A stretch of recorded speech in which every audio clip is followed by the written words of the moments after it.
to that again maybe 45 because every day we after my work at 30. চুয়াডাঙ্গার জীবননগর সীমান্তে BGB BSF commander পর্যায়ে সৌজন্য সাক্ষাৎ এবং জিরো লাইন পরিদর্শন অনুষ্ঠিত হয়েছে। গতকাল বিকাল 4টা থেকে সন্ধ্যা 5:30 পর্যন্ত এই সৌজন্য সাক্ষাৎ এবং জিরো লাইন পরিদর্শন অনুষ্ঠিত হয়।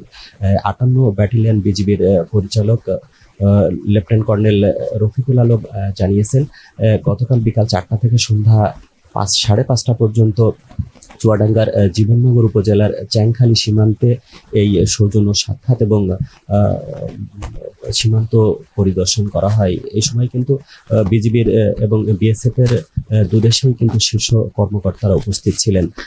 এই সময় কিন্তু বিজিবির 12 সদস্যের নেতৃত্ব দেন 58 ব্যাটালিয়নের পরিচালক লেফটেন্যান্ট কর্নেল রফিকুল আলম এবং ভারতের 32 ব্যাটালিয়নের অধিনায়ক শ্রী সুজিত কুমার রায় 12 সদস্যের দলের নেতৃত্ব দেন। এই সময় তারা কিন্তু এই দায়িত্বপূর্ণ মেদিনীপুর দায়িত্বপূর্ণ এলাকার 64 এর 10 গজ বাংলাদেশের অভ্যন্তরে তারা 3 কিলোমিটার কিন্তু পরিদর্শন করে এবং এই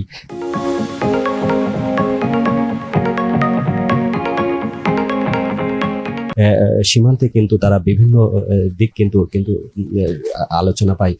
এরপরে কিন্তু তাদের মধ্যে কিন্তু আলোচনা অনুষ্ঠিত হয়। সেখানে কিন্তু বিজিবি বিএসএফ এবং সৌহার্দ্যপূর্ণ আলোচনা হয় এবং তারা একমত পোষণ করে বিজিবি বিএসএফ ভবিষ্যতে কিন্তু তারা সীমান্তে তারা সৌহার্দ্যপূর্ণ সম্পর্ক বজায় রাখবে এবং মাদক চোরাচালান এবং সীমান্ত হত্যা বন্ধে তারা কার্যকর পদক্ষেপ গ্রহণ করবে।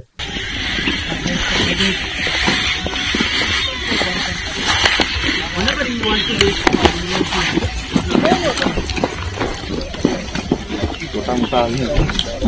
actually you could not come